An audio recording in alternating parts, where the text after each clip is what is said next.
amalungiselela ayeKZN ahamba kahle. Sinamabhasi awu5 esinikwe wona la eRuleni. Emabutfo asemahostela asekatlehong eMpumalanga yeJozi ashayele litiko letekubusa ngekubambisana netindzaba tendzabuko ekuruleni iCocktail Hlombe ngekuchasa luhambo lwawo. Kepha siyacwayisa kumphakathi waseNkomazi ukuthi ake uhlale phasi ubuke ubungoti balento lena ngoba abantwana bagcina bangenayo ifuture. Takamuti tasemjejane ngaphasi kwamasipala wenkomazi eMpumalanga letingetulu kwetinkulungwane letintsatfu tihlikihle incwadzi yetikhalo leya ekhomshaneni lemalungelo eluntfu ukuthi licedze lisiko lekwenzisa kulendzawo.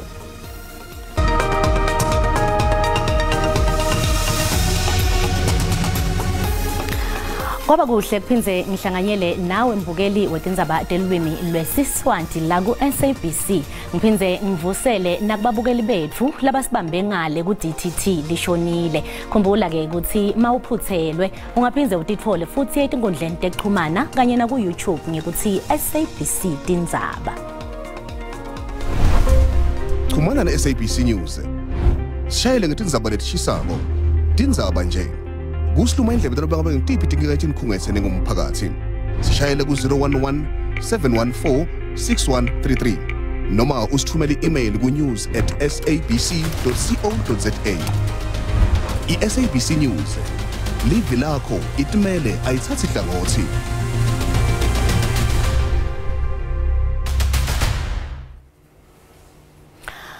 Bacimi mlilo sephinze babhule lomunye umlilo kulelinye lemabhilidi eJozi eMarshall Town lamuhla ekuseni. Lokhulumela belisito loluphutfumako eJozi Xolile Khumalo uthi bahlali bakulelibhilidi batakulwe ngekushesha kwababede lolimalako. Munye kuphela lo lashelwa kuhogela imfutfu. Lesigameko selama lesendeke endzaweni lefanako emavikini lamabili lengcile lesishiye kushone bantfu labangamashumi 7 imbangela yalomlilo isaphenywa.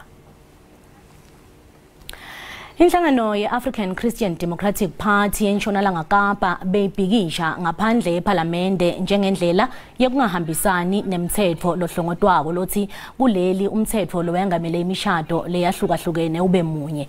Litiko letasekhaya lifuna kwenta umthetho lotawubukana nemishado kude ucinisekise ukuthi wonke umuntu nobe kunjani ngekwelibala, ngekwebuhlanga, ngekwenkolo nobe ngekwemasiko ukuthi bathole kunakwa ngalokulinganako futhi nalokunesizotha.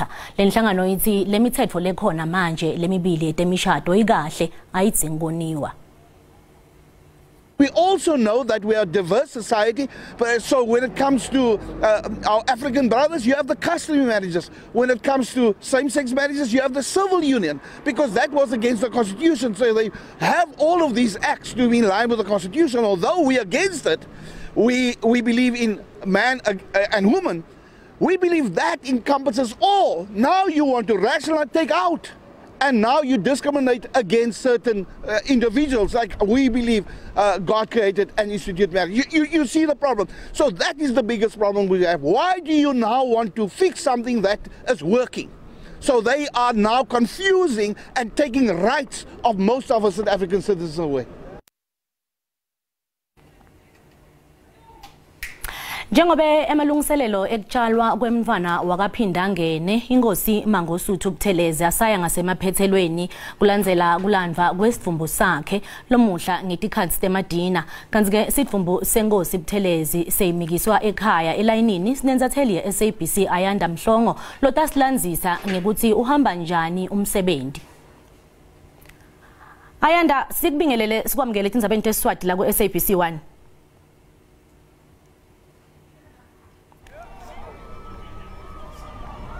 Ngibingelela kwena ukusempeleni uSimphiwe wakwamakhanya lo okhulumayo ngisho ukuthi ukhuluma nathi nje aya ngokuya ayasondela ekhaya lika mntwana wakwaphindangene lapha emahlabathini olundi nalapho khona kulindeleke ukuthi ke umzimba wakhe ube ubuyiswe khona ke okugcina ngaphambi kokuthi ke atshalwe ke kusasa ngaphambilini ke sike sabona izinkumbi zabantu balapha olundi bemile ke emgwaqeni becula behlabelela abanye babo ke bezwakalisa ke ukuthokoza kakhulu ngeqhaza umntwana wakaphinda ngene alibambile ekutheni ke azame ukufukula ke le ndawo yaSolunde. Uzokhumbula phela ukuthi umntwana wakaphinda ngene ube nezikhundla ke ezimbili. Esokuqala ube ngumsunguli weNkatha Freedom Party kungiqembu lezombusazwe. Ngoba ngikhuluma nawe nje izinkumbi zabeseka leli qembu zibuthene la emgwaqeni ukuzobona ke umzimba wakhe umntwana wakaphinda ngene njengalokhu ke usuyiswa ke ekhaya lakhe lapha emahlabathini. Kanjalo ke phela namabutho akwaZulu ke nawo aphume ngobuningi bawo njengoba phela ke umntwana kaphinda ngene ekade engunduna nkulu wesizwe samaZulu cishe ke iminyaka evile kwengamashumi ayisikhombisa. Kuningi ke osekukhulunyiwe ngomntwana wakwaphinda ngene ikakhulukazi ngeqhaza lakhe ekuzameni ke ukuletha ubumbano endlunkulu njengalokhu ke phela kulokhu kukhona ke inqushunqushu khona lapha ke endlunkulu. Kanjalo ke futhi nangeqhaza lakhe njengosopolitiki lapha eNingizimu Afrika. Umbukelo uzokhumbula ukuthi wake waqokwa ke ngo-1994 ukuthi ke abe ke ngungqongqoshe obhekeleleke izindaba zasekhaya. Njengamanje ke amabutho asiyasondela ekhaya lakamntwana wakaphinda ngene nekuzothi ke uma ngabe ke umzimba wakhe usufikile bese ke ithuba ke lomndeni kuba ilona etholakalayo ukuthi ke ukwazi ke ukugcina ke amanye amasiko awo ngaphambi kokuthi ke atshalwe kusasa ke kulindeleke ke izikumbi zabantu esingathi ke cishe ke ezilinganiselwa ke ku-20,000 ukuba zibuthane lapha enkundleni yezemidlalo ondini ukuzovalelisa enkosini ke yakwaphinda ngene uMangosuthu Buthelezi. Angibusele intambo kona studio. Mbukeli asixolise ke ngaloko bese sengayanda ngaphambilini kepha ke loye bekungiSimphiwe Makhanya lobekade asilandzisa mayelana nekutshalwa kwenkosi lekutabe khona kusasa. Kanti ke kuqhubekela embili ngetindzaba emabutho asemahostel aseKatlehong eMpumalanga yeJozi ashayele litiko letekubusa ngekubambisana netindzaba tendzabuko ekuruleni ikhokta lihlombe ngekuchasa luhambo lwawo loluya kwaZulu Natal yekutshala mengameli we-IFP Emeritus Mangosuthu Buthelezi. Buthelezi ushone evikini lelengcile aneminyaka lengemashumi-5 kanzi utawuniketwa umngcwabo wembuso losesigabeni sekuqala. Amalungiselela ayeKZN ahamba kahle ngoba izolo besinanesikhumbuzo so sinamabhasi awu5 esinikwe wona la ekuruleni so ngapha eKatlehong iyodibhasi so sinabantu esizohamba nabo abawu65 esizongena nabo ebhasini le esinikezwe iDepartment eCopter. Takhamuti tasemjejane ngaphasi kwamasipala wenkomazi eMpumalanga letingetulu kwetinkulungwane letintsatfu tihlikihle incwadzi yetikhalo leya ekhomshaneni lemalungelo eluntfu kutsi licedze lisiko lekwenzisa kulendzawo. Loku kulandzela kutsi Innocent Madonsela abange umsindvo ngekwanza kwesibalo semantfombatane laneminyaka lelishumi latetfwele ngemuva kwekwenziselwa emadvodza lamadzala. Madonsela uthi lelisiko lenta kube madima kuvula licala kungako banxusa likomishana lemalungelo eluntfu ukuthi lingenelele. Ngommango lofana naleminye nempilo ichutshwa njengenjwayelo kepha ke sihlava sekuthathwa kwetidzandzane ngemadvodza lakhulile kwenteka la. Linyendi lishiya sikolwa kulandzela kukhulelwa. Innocent Madonsela uthi lesimo sikhatsata takhamuti. Ifuna linganene ukuthi uma ngabe ukhona umntwana omonile noma ngabe umuntu omonile njengendoda uyahamba mhlambe uya ebukhosini uma sofika khona ebukhosini noma kulelo khaya lelo so yasho ukuthi mina ngubani bani wakabani bani thize uyazisho igama uthi wakabani uzibika kulele khaya uthi ngiyaxolisa ngaleso nengisenzile nayifunelani nganeno.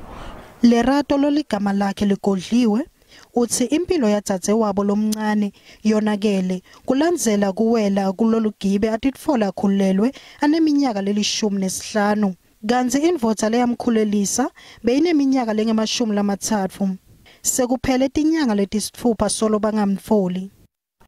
After 2 days she sent his families to come here to pay funeral nganeni of 500 rand. Therefore, my parents refused to take that money because that is a sign of disrespect. Masipala wenkomazi unxusa takhamuti ukuthi tiqinisekise kuphepha kwabantwana bato. Kepha siyaxwayisa kumphakathi wasenkomazi ukuthi ake uhlale phansi ubuke bungoti balento lena ngoba abantwana bagcina banganayo ifuture. Kanti ke sewusungule tinhlelo tokusita labo labatikhanza bakulesimo kungasiyo insandvo yabo.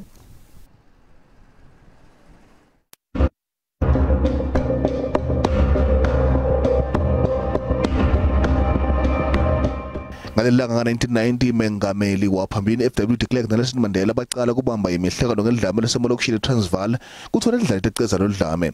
Uhulumende wase umemetela umkhankaso lowetwa ngeOperation Iron Fist kutama kukhalima lodlame. Sikubutile mbukeli ukuthi yini lengendiwa kugwema kwenziswa kwetitsandzane uphendvule ngaloluhlobo.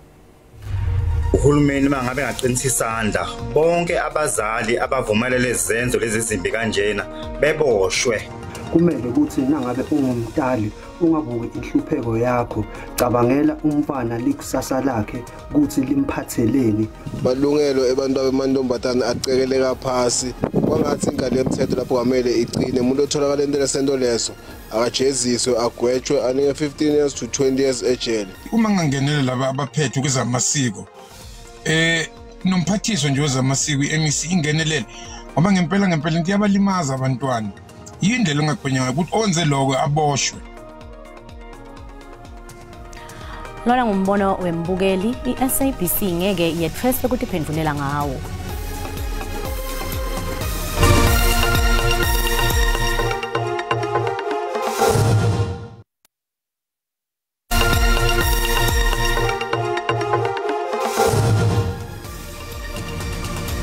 Asenze sikwamukele esigabeni sesibili seTindzaba telulwimi lweSiswati kanzi nawusanza ngena ukhethe kahle.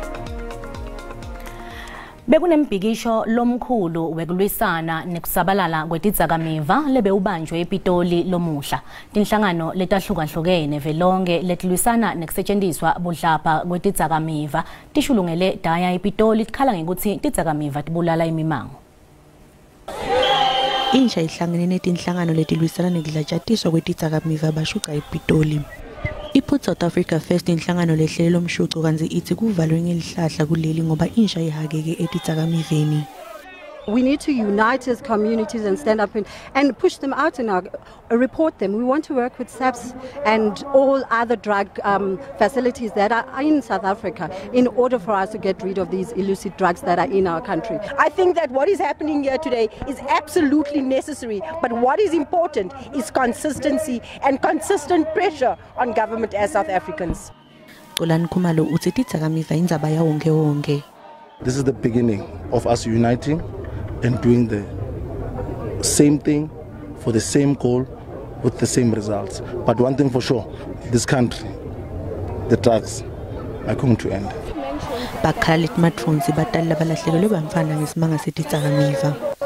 There are many children are dying in our community with this drug. So we lost our sons and daughters. Insha Youth Communist League iti labathengisa tidzakamiva kumele babolele ejele. Today we are here to support Xolani Khumalo Foundation in order to make sure that we speak in many voices and to ensure that our voices are heard. Kanzike encwadzini yetikhalo letinhlangano tithi tifuna mengameli aqhamuke nelisu lokucedza nyanga etidzakamiva kuleli bese uqinisa tekuphuma nekungena kulelive. Siphepho lesihlasele leLibya sishiye bantfu labangetulu kwetinkulungwane letilishumi bangatiwa ukuthi bakuphi kanzi kule Morocco siyaqhubeka nekukhula sibalo salabalahlekelwa imiphefumulo kulandzela kutamatama kwemhlaba. Lenhlekelele iholele ekutheni emave emhlaba ahlanganise tandla ayekwelekelela lamave lakhungatfwe ngulesehlakalo. Kuva ngitakamuva ngaleti naletinye tindzaba temave emhlaba etindlini tekusakata sinasofi Mkwena longumhleli wetindzaba temave angaphandle SABC. Asikubingelele Mamkwena sikwamukele tindzabeni telwimi leSiswati la ku SABC. Yebo. Mamkwena ungasichazela kabanzi ukuthi tithinta kamuva ngetibalo talabo labashonile nesimo njengamanje kulamave lamabili lasendla neAfrika. Siyazi ukuthi uma sikhuluma nje abantu abashonile inani labo lihambela lapha ku above 20,000 ngakho ke abantu abaningi kakhulu abashonile sizwile ke kwenze isimemezelo sokuthi amazwe asize siyazi ukuthi amazwe amaningi eAfrika athathe isinqumo sokuthi azosiza neNingizimu Afrika umongameli uze wakhipha izwi lokuthi iNingizimu Afrika ikhala nesizwe saseLibya kuhlanganisa nesizwe saseMorocco uyazi ukuthi kuqale kwa zamazama umhlaba lapha eMorocco kwafa abantu kuyilo mawubheka base region A1 iNorth Africa yonke amalanga nje ambalwa ngomva kwaloko kwaba nalesigemegeme singaka lapho fekhona abantu abaningi ngenxa yomthwalo lapho wamanzi oke wafika lapho kulelo lizwe la kufekhona abantu abaningi. Mam Sophie sitshele kafishane ngemhlangano weG77 lobanjelwe kule Cuba lelapho nenivuna idebudlelwane nemave emhlaba naleli phando ahambele khona. Esikwazi ukuthi uyazi iNingizimu Afrika ingxenye yeG77 ngakho ke loyo phethe ezangaphandle use Cuba mankhuluma nawe nje umele iNingizimu Afrika umongameli bokufanele aye lapho ngenxa yokushona kaKwashenge wathatha isinqumo sokuthi athumele uminister ukuthi ayomela iSouth Africa lapho ke bazodingida indaba eziningi ezifaka ukuhlupheka ezifaka inkinga esinayo yomnotho ezifaka ukuphepha ezweni ngakho ke iNingizimu Afrika ineqhaza elikhulu elidlalayo mawubheka kulelizwe leAfrika nezwe jikelele ukuletha ukuthula nokuthi bafake isandla ukusiza ukuthi kungenzwani ukuthi ulungiswe impilo zabantu abaningi kakhulu ababuya kulamazwe ahluphekile ngakho ke silinde ukuthi uminister uzofaka isandla ekuthini iNingizimu Afrika yona ibona kanjani kungaqazululwa lezi nkinga kanjani. Lisekela lamengameli wakuleli Paul Mashatile livakashele ngomlingani walo losuka eVietnam Vo Thi Ashwan etindlini tembuso ePitoli bakhuluma ngetekuthengiselana ngutiphi letinye tingono letitsingidwa kulomhlangano. Uyazi ukuthi iVietnam solo ke inebudlelwane neANC before sithola inkululeko ngakho ke ubuhlobo lobuyaqhubeka manje buqhubeka lapha ya kuhulumeni ngakho ke usekela umongameli waseVietnam ukhona eNingizimu Afrika uhlangane nosekela umongameli waseNingizimu Afrika baxoxa ngokuthi lamazwe amabili angasebenza njani ukuthuthukisa umnotho nokuthi aqinise ibudlelwane lobu abanabo nokwenza ukuthi bangakhulumisana kanjani ngezindaba ezibhekane nomhlaba njengoba uyazi ukuthi ziningi izinto ezibheke umhlaba. Mamkwena sibonga kakhulu isikhathi sakho. Ngiyabonga. Sophie Mkwena weTindzaba temave yangaphandle SABC. Kanti ke nasivakashele emakethe etimali sithola ukuthi lirandi lehlile nalicathanisa netimali takulamanye emave.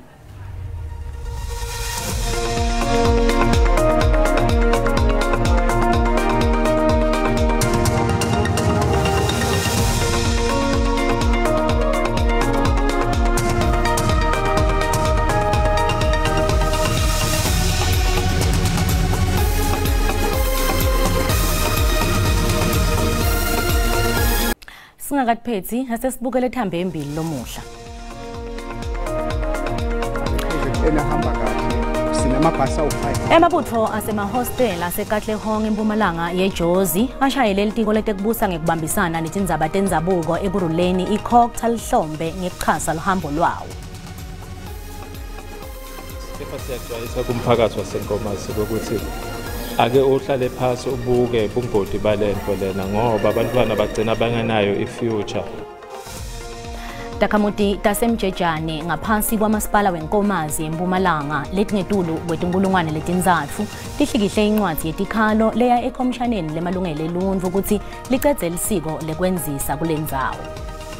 Motha asewusithi fahla nje ngalethamba yembili lomuhla kuletiphuma embiteni. Lishonile Rebecca, lishonile Mbukeli, ekhathi kwetindzaba umlaleli langadlinzela ihlelweni letiphuma embiteni namuhla masipala wasenkomazi kulesifundza seMpumalanga sovakaliseka ikhatsateka kwakhe mayelana nesibalo lesisetulu semantombazane lamancane lakhuleliswa ke bobabe labadzala.